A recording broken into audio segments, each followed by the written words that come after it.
suis l'Éternel, je t'ai créé par ma main. N'oublie pas, et quand tout allait mal, j'assurais tes lendemains. N'oublie pas, oui, écoute ma voix, marche sur mes voies, mon chemin. N'oublie pas, ne m'oublie pas, n'oublie pas. N'oublie pas, n'oublie pas, tu t'éloignes tout doucement. Quand t'étais mal, j'étais ton médicament. Maintenant, tu sais plus mes commandes. N'oublie pas, 2 mots pour introduire le partage d'aujourd'hui. Je suis très heureux de vous retrouver. Restez jusqu'au bout, on va avoir 3 points essentiels ensemble. J'espère que ces mots vont te parler, j'espère qu'ils vont avoir un écho dans ton cœur. En tout cas, je prie pour cela. J'aimerais te poser cette question, est-ce que ça t'arrive d'oublier ? Oui, en tout cas, moi je répondrais oui, ça m'arrive d'oublier mes clés en partant, ça m'arrive d'oublier de sortir les poubelles, ça m'arrive d'oublier peut-être des dates, des événements, et s'ils sont importants, les conséquences peuvent être aussi importantes. On oublie souvent parce qu'on a plein de choses en tête, on oublie souvent parce qu'on pense à autre chose, parce qu'il y a des choses qui nous prennent la tête, parce que au contraire, on a hâte que certaines choses arrivent, alors on est focalisé dessus, on est concentré là-dessus, on pense qu'à ça. On en arrive à oublier ce qu'on aurait dû faire, on en arrive à oublier même ce qu'il y a autour de nous, les personnes qu'il y a autour de nous. Et des fois, ça peut être dommageable. Il en est un qui nous connaît très bien et qui sait qu'on est facilement en mesure d'oublier. Et tu l'auras compris, c'est Dieu lui-même, c'est Dieu, celui qui t'a créé, qui m'a créé, qui nous a créés, et qui sait qu'on est facilement des fois amené à oublier. Et pour cela, il nous rappelle justement de nous souvenir. Et de nous souvenir de quoi ? C'est le premier point avec lequel je voudrais t'encourager.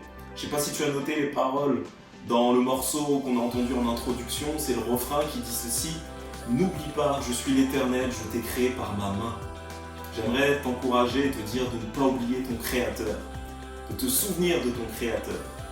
La Bible en parle d'ailleurs, et je voudrais lire ce passage avec toi, qu'on trouve dans l'Ecclésiaste, qui dit ceci: pendant que tu es jeune, souviens-toi de ton Créateur. Souviens-toi de lui avant l'arrivée des jours mauvais. Dieu nous encourage à nous souvenir de lui parce qu'il est notre Créateur. Il est celui qui nous a désirés, il est celui qui t'a désiré, qui t'a appelé à la vie et qui, en plus de ça, a déjà formé un plan pour ta vie. J'aimerais t'encourager et te dire que tu n'es pas le fruit du hasard, que si tu vis, c'est parce que Dieu lui-même l'a souhaité. Et parce qu'en plus de t'amener à la vie, Dieu a déjà prévu des projets merveilleux pour ta vie. Des projets, la Bible en parle et dit qu'ils sont des projets de bonheur et des projets qui te procurent la paix.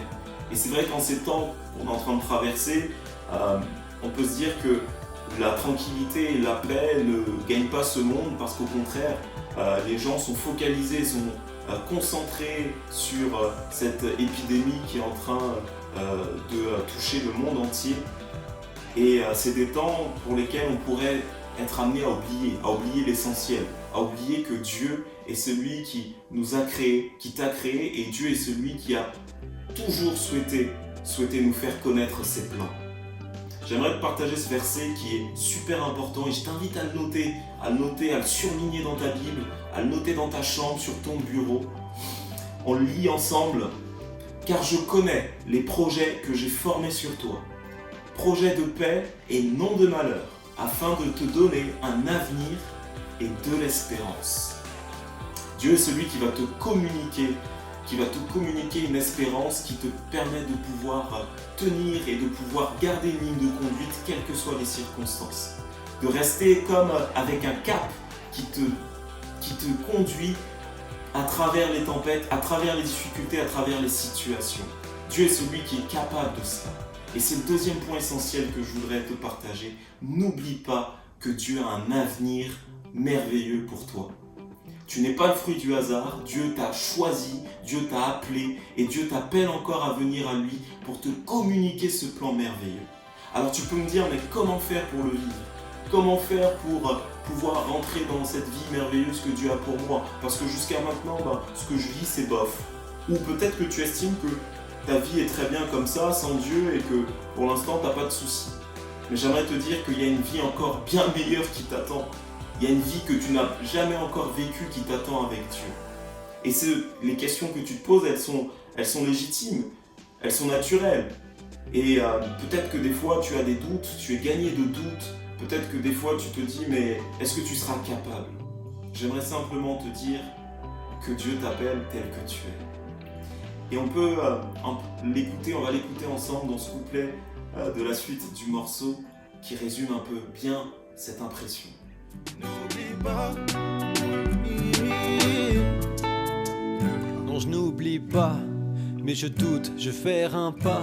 Mais sur quelle route? Je ne comprends pas, tu ne me réponds pas. Car je crie vers toi, mais est-ce que tu m'écoutes? Je ne sais que croire, qui croire, en quoi croire, et pourquoi croire? Mon doute s'accroît lors de l'épreuve. Je crois en ta croix, mais j'ai besoin de preuves. J'ai besoin de voir, j'ai besoin de goûter.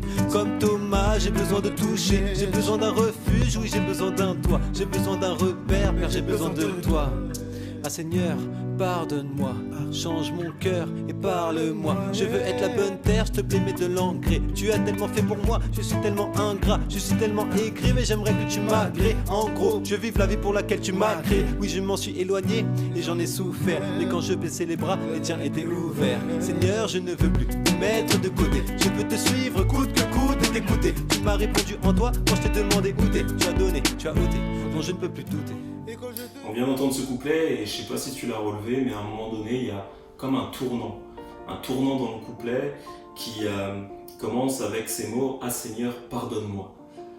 C'est le tournant en fait qui marque une vie lorsque on décide de lâcher prise, lorsqu'on décide en fait de mettre toutes nos questions de côté, de mettre toutes nos peurs de côté, de mettre tous nos doutes de côté justement, et d'accepter de suivre Jésus et de laisser Jésus un peu aux manettes. J'aimerais t'encourager vraiment avec ce troisième et dernier point en te disant n'oublie pas que Dieu t'aime. Dieu t'aime éperdument, Dieu t'aime d'un amour inconditionnel, c'est-à-dire qu'il attend pas de toi que tu fasses des exploits, il attend pas de toi que tu fasses de grandes choses pour t'aimer. Et cet amour, il est même si des fois tu oublies Dieu, même si tu ne penses pas à lui, même si peut-être en ce moment tu as même un cœur qui est un peu en rébellion avec Dieu. Sache qu'il t'aime, et qu'il t'aime éperdument, et qu'il t'aime tellement qu'il a prouvé son amour en donnant son Fils unique, la Bible nous dit, son Fils unique, Jésus-Christ. Lui qui était sans péché, lui qui était sans défaut, il a accepté de mourir à notre place parce que tu le veuilles ou non, l'homme a le cœur dur, l'homme a le cœur tortueux, l'homme a le cœur qui est naturellement loin de Dieu. Et pour justement être réconcilié avec Dieu, il n'y avait pas d'autre moyen que celui de la mort à la croix de Jésus-Christ. Et la bonne nouvelle, elle est là. Et c'est vraiment l'encouragement que j'ai aujourd'hui pour toi. C'est te dire que toi aussi, tu peux connaître cette vie nouvelle, cette vie qui va t'emmener dans des dimensions que tu n'as pas encore rencontrées jusqu'à présent. Jésus veut vraiment te communiquer son amour, veut vraiment te faire connaître cette assurance que ta vie demain, peu importe par quoi tu peux passer, peu importe les circonstances et les situations dans lesquelles tu peux te trouver, que ta vie est assurée entre ses mains. Il y a des choses qu'on ne peut pas acheter. On peut être riche, on peut être millionnaire, milliardaire, il y a des choses qu'on ne peut pas acheter. C'est la garantie qu'on vivra notre vie en paix et surtout qu'on vivra pour l'éternité. Ça, on ne peut pas l'acheter. Mais pourtant, c'est ce que Dieu veut nous offrir. C'est ce que Dieu veut t'offrir en acceptant ce si beau cadeau. Sache une chose, c'est que Dieu, lui, ne t'abandonnera jamais. On peut l'oublier, mais lui ne nous oublie pas. Comment pourrait-il abandonner celui pour qui il s'est donné? Jésus-Christ s'est donné pour toi. Il est mort à la croix pour toi, pour moi, pour le salut de tous ceux qui croiront en lui. Et ça, c'est une chose merveilleuse. Et je voudrais vraiment te dire que tu peux vivre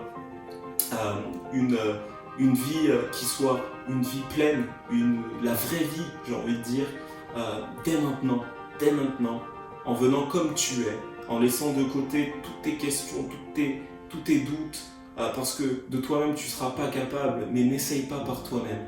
C'est lui qui fera en toi. C'est lui qui te rendra capable. C'est lui qui fera en sorte que ton cœur, de jour en jour, se transforment. Et la Bible nous dit qu'il transforme le cœur de pierre, le cœur dur, en cœur de chair, en cœur tendre, en cœur qui est capable de pouvoir exprimer et recevoir l'amour de Dieu.